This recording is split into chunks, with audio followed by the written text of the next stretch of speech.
Hello, and welcome back to The Neutral Voice.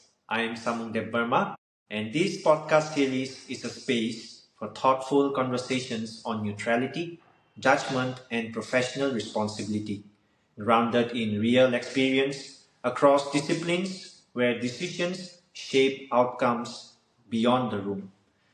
Today we are joined by Mr. David Katona, an experienced commercial mediator and ADR practitioner based in Australia.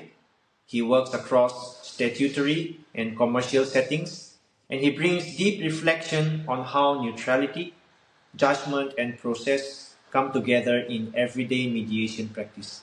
We're glad to have him with us today to share insights on moving beyond theory into lived mediation experience.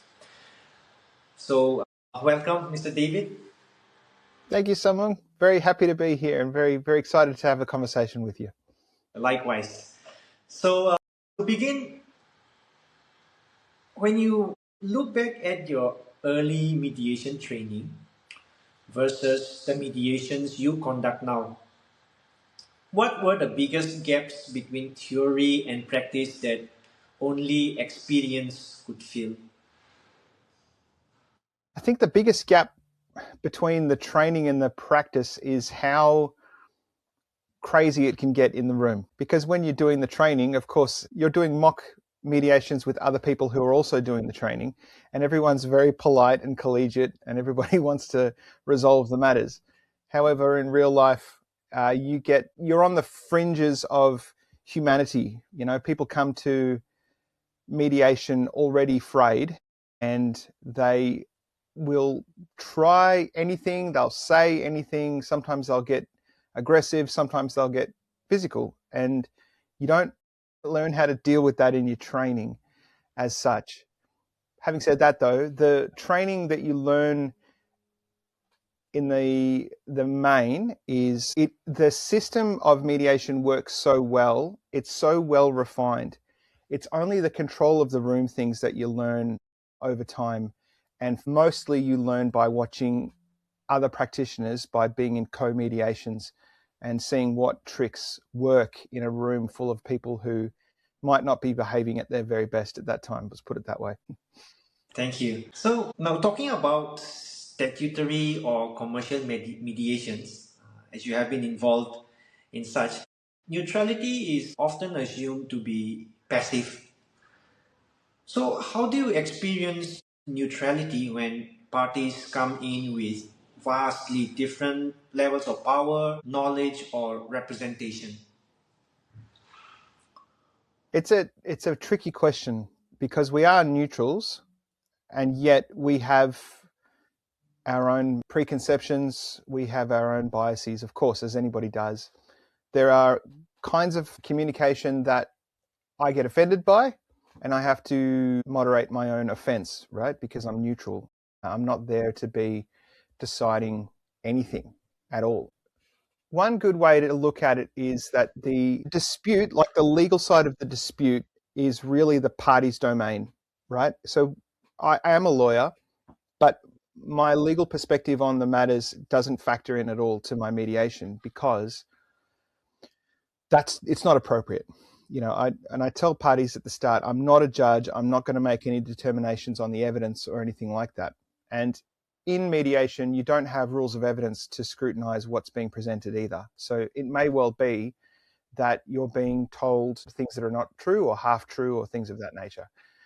So what neutrality looks like in a mediation, as far as I'm concerned, is I will moderate between the personalities in the room to make sure that everybody has the chance to hear what the others are saying and everyone gets a chance to say what they're saying.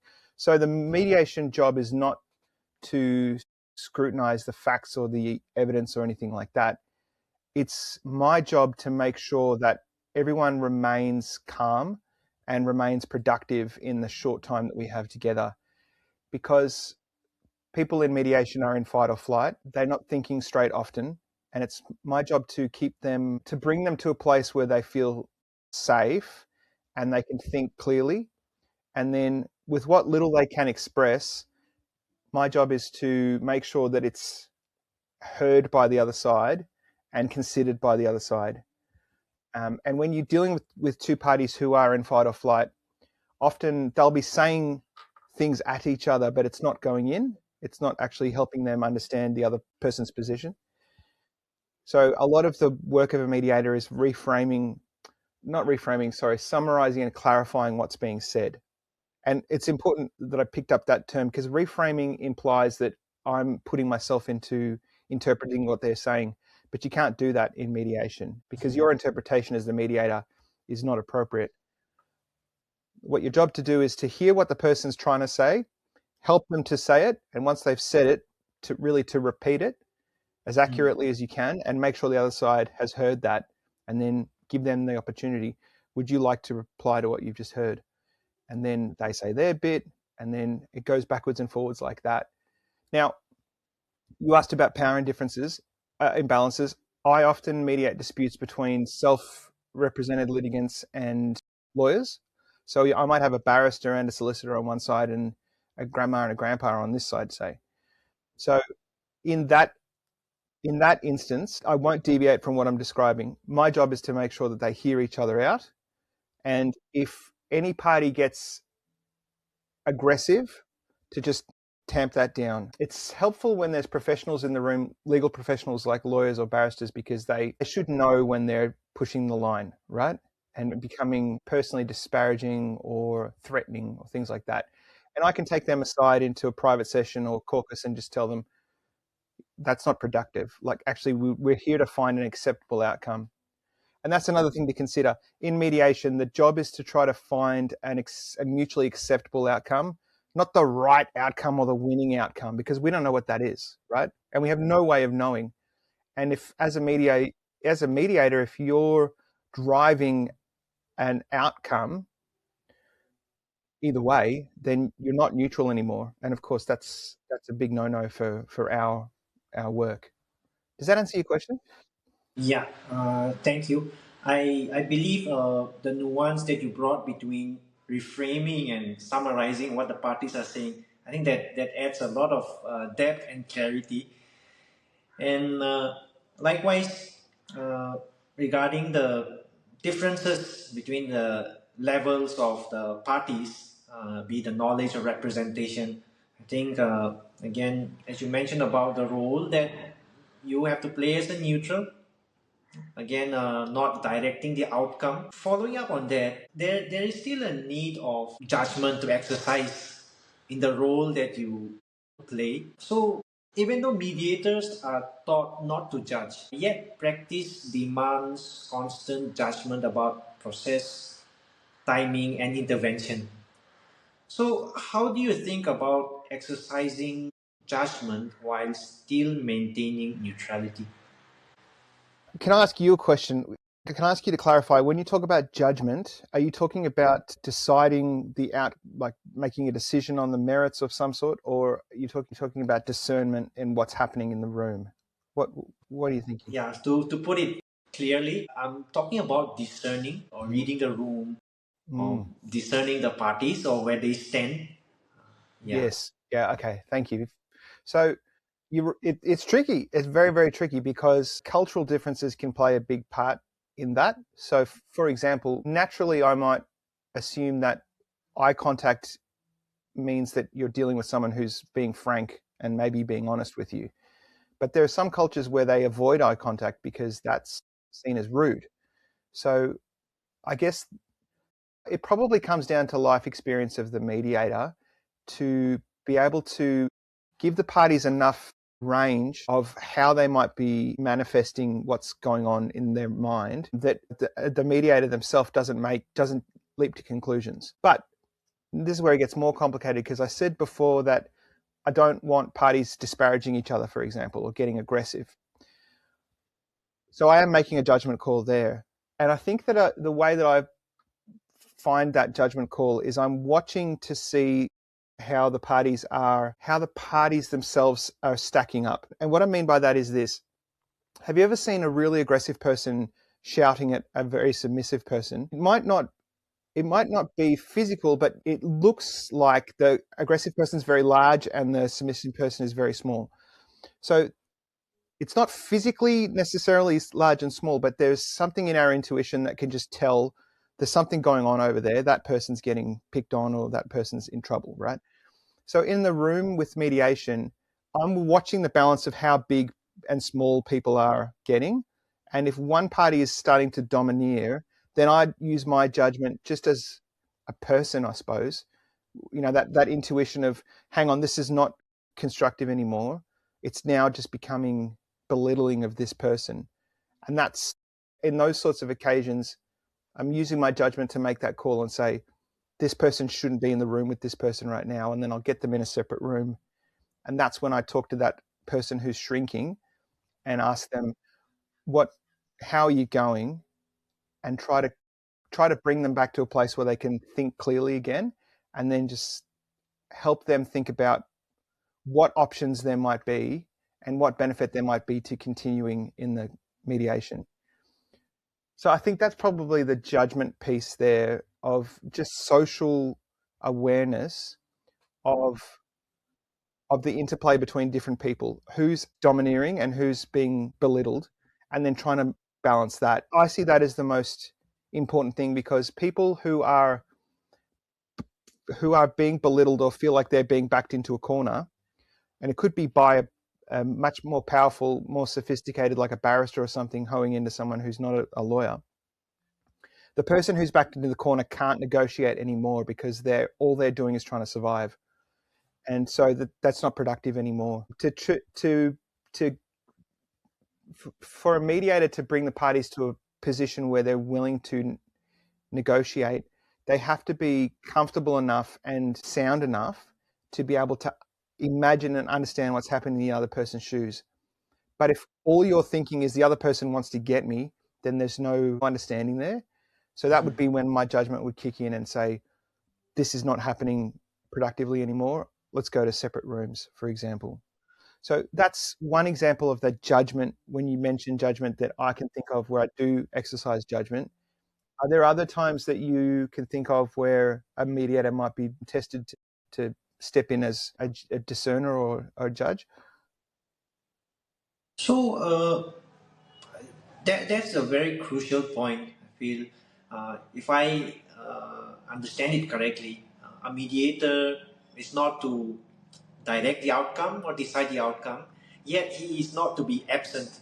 So, like the instances that you have illustrated, I think also draws a fine line between when to step in and take the action, so to say. Yes.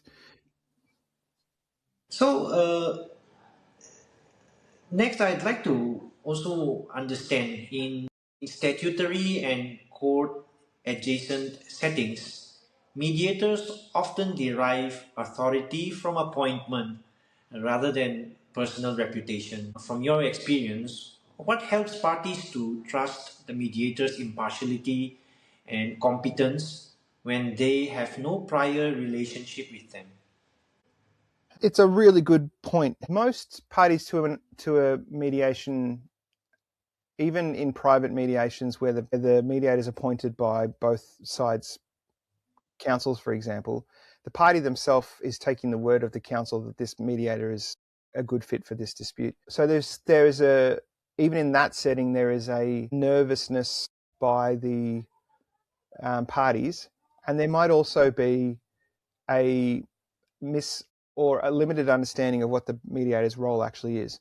So the way that I deal with that, I do the same thing for lawyers, and I do the same thing in private mediations and also in my conciliatory roles, is spend the first 2 minutes or so giving a explanation of what we're doing right now, and doing that explanation in a way that lets the parties know that if I wrote you a script of what I say in the start of a conciliation and you read the script, it might come across completely different, because it's almost not just the words, it's really about the presence, right? So I think it helps for a mediator to keep in mind that their job is to be like a grown-up in a room. So you have kids who are distressed, and what do they need? They need a grown-up who comes in and just goes, let's figure this out, right? And then you can see the comfort of you can see the distress of the parties start to drop when you speak to them in a warm tone. You have a demeanor that says that I'm completely engaged for the time that we are together. We've got a job to do, but it's really all up to you. But I'm going to help you in every step of this process. This is the kind of rapport building that I'm talking about. So if you reach a resolution today, it's going to be because of your hard work, but I'll make sure that everything you want to say will come across and you'll hear everything from the other side. And unlike court or tribunal where control is taken out of your hands and orders are made, binding orders against you or the other side, that's not what's happening here. This is just a time where if you find a mutually agreeable outcome, then you can take that and you can finish this dispute today. And so in conciliatory space, the parties come to the table knowing that I'm appointed by whatever government body it is. And so I guess there's a bit of, ideally that would say that I've achieved some level of competence in my work, that I'm now in a department doing that job professionally. But then the stuff that I'm talking about it's that rapport building that helps the parties calm themselves before they enter into conversation. That's so important. That's really most of the work in mediation. Now, the flip side of that is I've had parties come to mediation that looked at me and just didn't like me from the moment they saw me, right? Which happens because you don't know what people's backgrounds are, or, and there's nothing you can do about that. That's a lot more hard work. I have had mediations that have gone nowhere because the party came to the table wanting to pick a fight with me, and I was not able to resolve or dispel that. And they wanted to go to court, and I had to let them know, if you want a decision maker, that's not me. The decision maker is right through the doors of that court. Is that where you want to go? And they said yes. I said, okay, if that's what you wish, that's it.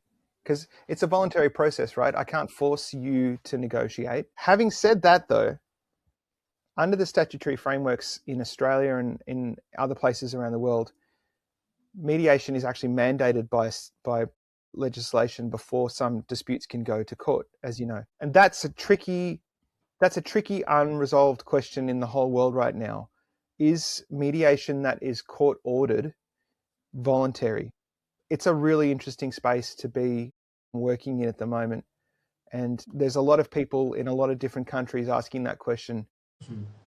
Because, of course, mediation as a profession is exploding in the whole world right now, because the numbers of resolutions, early resolutions that have resolved on amicable terms are staggering compared to litigation. And so there's an uptake all over the whole world of mediation. And courts are looking at that and saying, well, if matters go to mediation, sort of 60 to 80% settle before they end up in court. And of course, all the courts everywhere are completely swamped.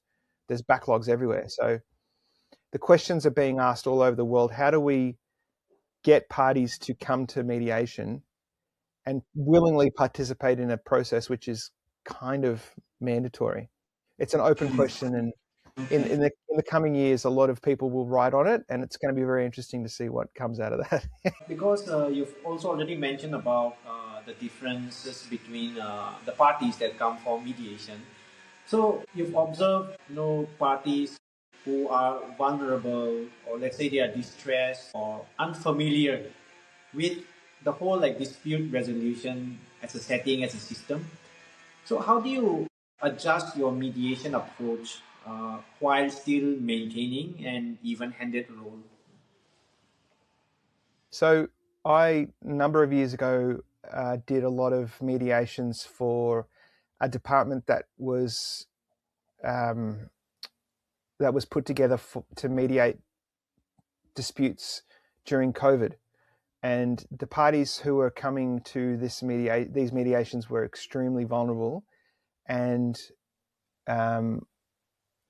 in very present risk of their livelihoods. And so in that environment, I also dealt with a lot of people who had a lot of trauma, physical, mental, spiritual, even, the whole package, just a lot of trauma. And I think what the key is there is it's giving the parties the understanding of their part to play in fixing up the trouble that they're in. And so me as the mediator, I'm saying the other parties come to the table right now and they're listening, right? I'll make sure that they're going to listen. This is an opportunity to tell them what you need to tell them. And if that's too difficult, that's what I'm here for. I can help you relay the message that you need to get across to the other side. However, you can't just get what you want here in mediation. It's got to be mutually acceptable to both sides. And so if what you're proposing is completely unpalatable to the other party, it won't go anywhere. So we have to stretch our thinking. I'll be telling the parties something like this. We have to stretch our thinking beyond what your first impulse is or what your first thoughts are on how this might resolve, because you're likely to end up here and the other party's likely to end up there. And in some instances, even with vulnerable parties, I would tell them mediation and negotiations are not always about going like this until you get to the middle. It's not an auction where you end up finding a compromise.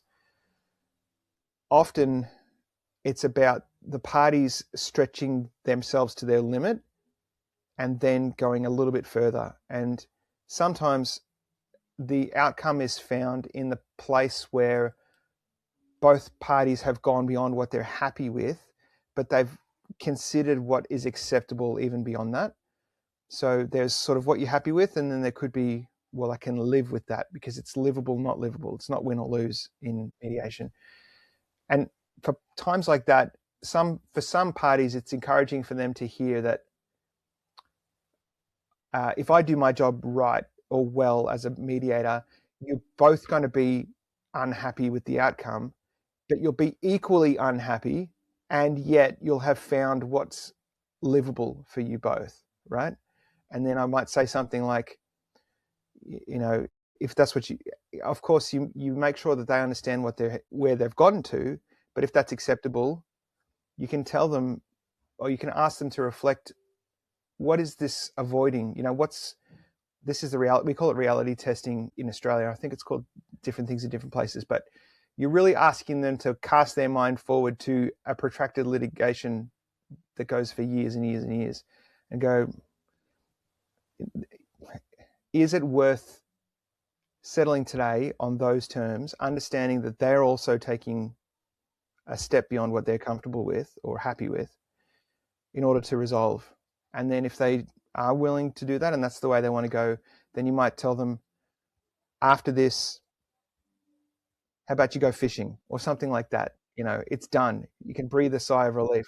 And I find that these disputes where they go down to that really bottom point, often when they do resolve, there's a tremendous relief and release in both sides, as you just sort of see the trouble of the dispute thus far. It might be 6 months, it might be a year before mediation. You just see the trouble just dissipate. And then the challenge professionally as a mediator is to go through the process in such a fashion that whatever they agree to on the day, that it's robust and it's not going to be regretted the next day.